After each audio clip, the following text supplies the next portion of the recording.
1 hour station வந்துடுவாங்க ஐயா. இந்த அப்பாவுக்கும் பையனுக்கு ஏதோ பிரச்சனைங்க ஐயா, முடிச்சுட்டு வந்துடுங்க ஐயா. சரிங்க ஐயா.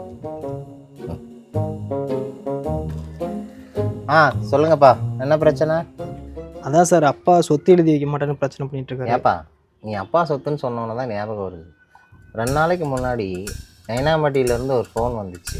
அப்பா மகன் 2 பேரும் குத்துயிரும் கொலையுருமா கிடக்குறாங்கன்னு சொல்லி. என்னடா பிரச்சனைன்னு பார்த்தா, வாடகை வீட்டை சொந்த வீடுன்னு சொல்லி அப்பன் மகனுக்கு கல்யாணம் பண்ணி வச்சுருக்கான். இது தெரிஞ்ச அந்த பொண்ணு 2 பேர்த்தையும் போட்டு மிதின்னு மிதிச்சிருக்கு.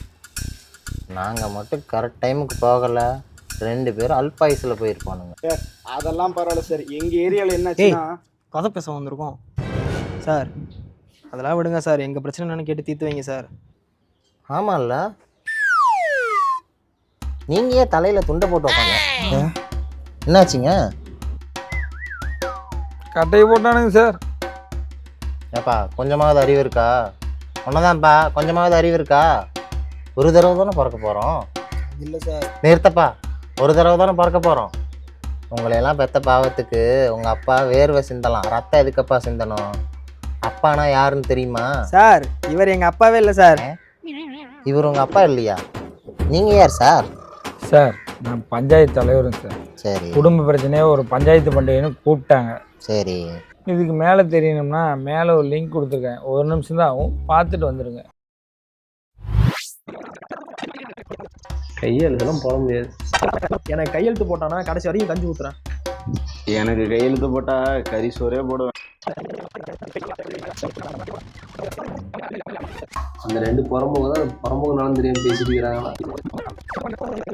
ஏப்பா, பெசமில் கட்டை என் தலையில் போட்டிருப்பா. போட்டுரு. ஓ, இதான் மேட்ரா? தப்பு தான் சார். இவர் தான் லூஸ் மாதிரி கட்டை எடுத்து தலையில் போட சொன்னார்னா, என்ன மாதிரி ஒரு அறிவாளி 1 நிமிஷம் கூட யோசிக்காமல் கட்டை எடுத்து போட்டது தப்பு தான். அதுவா சார் இப்போ முக்கியம்? நாங்கள் என்ன சார் கேட்டோம்? ஒரு வார்த்தை கூட கேட்காம எங்கள் அப்பா எங்களை பெற்றுட்டாரு, அதுக்காக ஒரு சொத்துல பங்கு கேட்டோம். அது ஒரு தப்பா சார்? பெற்ற உடனே அவங்க கடமெல்லாம் முடிஞ்சு போயிடுச்சுன்னா அப்புறம் எதுக்கு சார் எங்களை பெக்குறாங்க? ஓவராக பர்ஃபார்மன்ஸ் பண்ணுறான். டேய் அண்ணா, நீ அழாதரா, நீ அழுதா என் மனசு தாங்காதரா. அழுவதப்பா, ஒட்டுமொத்த தமிழ்நாடு காவல்துறையே உன் முன்னாடி இருக்கு, நான் பார்த்துக்கிறேன். என்னங்க அதெல்லாம்? அவங்க கேட்டதில் என்ன தப்பு இருக்கு? ஒரு அப்பனுக்கு பசங்க மேலே 1008 கோவம் இருக்கலாம். ஏன், இந்த அப்பனுக்கு பசங்களை பிடிக்காம கூட இருக்கலாம். அதுக்காக அவங்க உரிமையில் கை வைக்கிற அதிகாரத்தை யாருங்க அவங்களுக்கு கொடுத்தது?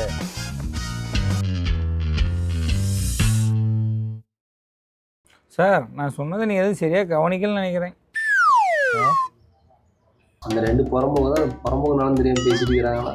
நீ இத்தனை வருஷமா இந்த ஊரில் இருக்கிற உனக்கு கூடவே தெரியாது. புறம்போக்கு நலமா அது? ஆடா ஆமாம் சார்.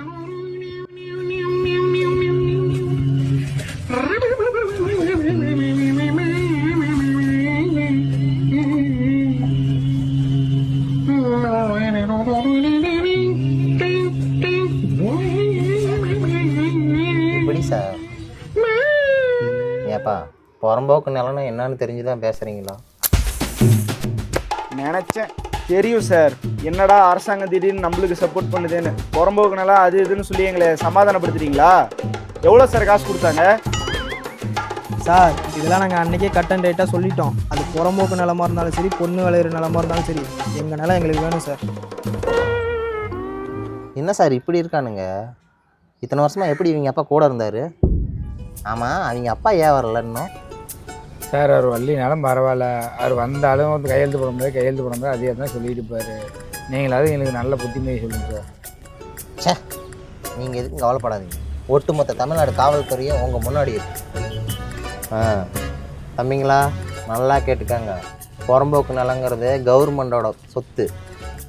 அதில் நீங்கள் வீடு கட்டினதே தப்பு. ஏதோ கிராமங்கிறதுனால கண்டுக்காமல் விட்டு வச்சுருக்கோம். இருக்கிற வரையும் சந்தோஷமாக இருந்துட்டு போவீங்கன்னு நினச்சா நீங்களே பிரச்சனை பண்ணி நீங்களே காலி பண்ணிடுவீங்க போல். ஓ, அப்போ நீங்கள் சமாதானம் பேச வரல, எங்களை அந்த வீட்டை விட்டு துரத்த சொல்லி எங்கள் அப்பன் தான் அனுப்பிச்சானா? எவ்வளோ சார் வாங்குனீங்க? தெரியும் சார். முதல்ல ஊர்ல இருந்து ஆள் அனுப்பி எங்ககிட்ட பேச சொன்னாங்க. நாங்கள் ஏமாறல. இப்போ போலீஸுக்கு லஞ்சம் கொடுத்து எங்ககிட்ட பேச சொல்கிறாங்களா? போலீஸ்னா பயந்துருவோமா? எங்கள் அப்பனை மாதிரி தப்பு பண்ணுறவங்களையும் சரி, உங்களை மாதிரி தப்புக்கு துணை போகிறவங்களையும் சரி தட்டி கேட்க யாரும் இல்லைன்னு நினச்சிங்களா? ஒருத்தர் இருக்கா சார்.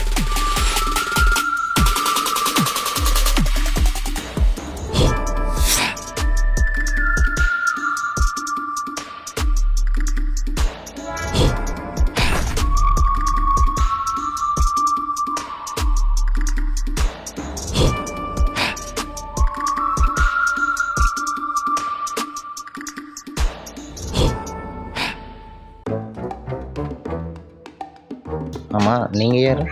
வீடு இங்கே தான், அவன் நவுத்திங்கன்னா போதும் போயிடுவேன். ஏன் இதில் தான் போகணுமா? சுற்றிக்கிட்டு போக மாட்டியா? பட. ஆமாம் நீ யாரா இருக்கான்னு சொன்ன? யாரு? என் நம்பர் சார். என்னடா என்னை பார்த்தா நக்கலா தெரியுதா?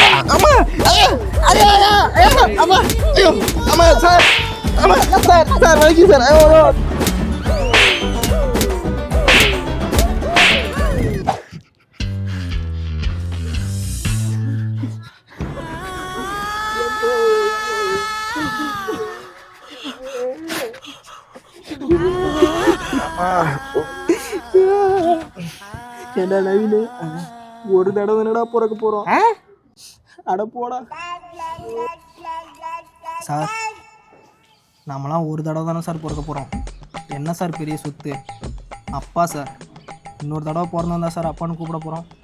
சின்ன வயசில் சாமிக்கிட்ட எவ்வளோ கேட்டிருக்கேன் சார், எதுவுமே எனக்கு கிடைச்சதில்ல. நான் எங்கள் அப்பாட்ட கேட்டிருக்கணும், ஏன்னா அவர் தான் சார். சார் சார் அப்பா தான் சார் எல்லாமே. எங்கள் அப்பா தான் சார் எல்லாமே. எங்கள் அப்பாவுக்கு அப்புறம் தான் சார் எல்லாமே. வரேன் சார். டேய் வாடா போகலாம். நான் தூக்கி விட்றா.